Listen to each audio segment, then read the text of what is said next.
This is a Net News Network headline news brought to you by the Behind the Line podcast, bringing you all the crazy, chaotic news from around the United States and the world.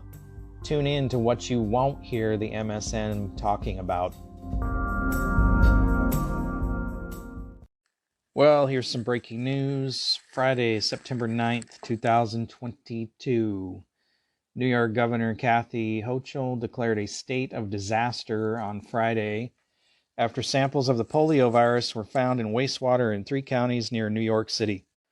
Samples of the virus were detected in wastewater obtained in Orange, Rockland, and Sullivan counties every month since April, indicating polio was present in the state before a case in Rockland County was detected in July.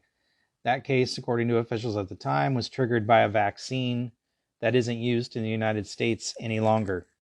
Hochul's executive order came more than a month after an adult in Rockland County, north of New York City, was diagnosed with the disease in July, the first confirmed case of polio in the United States in nearly a decade. No other cases have been confirmed so far in the state or anywhere else.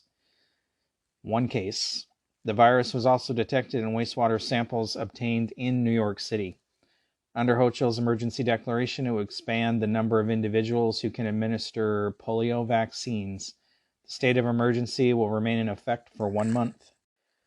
Around 1 in every 100 people who get polio will develop a severe variant of the disease that includes paralysis.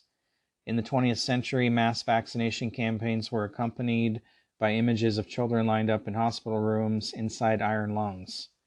On polio, we simply cannot roll the dice, State Health Commissioner Dr. Mary Bassett said in a statement. She also pushed for New Yorkers and their children to get vaccinated. Keep in mind, 1 case in the entire United States. In mid-July, state and local officials confirmed the Rockland County case involved an unnamed person who was infected with a type 2 vaccine-derived polio virus that came from a type of vaccine that is taken orally. The vaccine is used in many other countries, but it was phased out in the United States in the year 2000.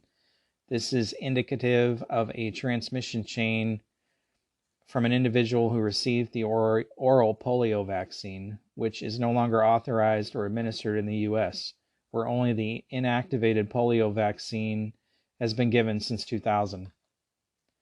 The State Health Department wrote in a July 21st statement.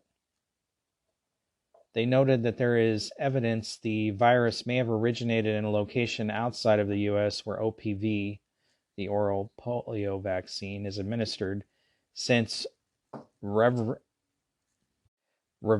strains cannot emerge from inactivated vaccines. Other health officials told news outlets at the time that the person who became infected wasn't vaccinated for polio and that the person who transmitted the virus had received the oral vaccine. So at this point, it's only for 1 month, but we'll see what happens. These states of emergency are being thrown around awfully loosely with Democrat cities.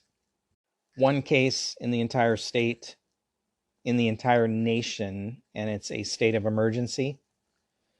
Seems odd to me.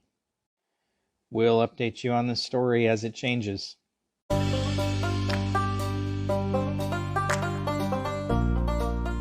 Thank you for listening to Net News Network headline news brought to you by the Behind the Line podcast. For more, you can listen to us at the BehindTheLinePodcast.com or right here on Net News Network. We can also be found on Facebook, YouTube, Truth Social, Parler, Gab, Twitter, Telegram, Reddit, Spotify, iHeartRadio, Google Podcasts, Anchor FM, and anywhere else your favorite podcasts are found. Thank you for listening. Please like and subscribe and share.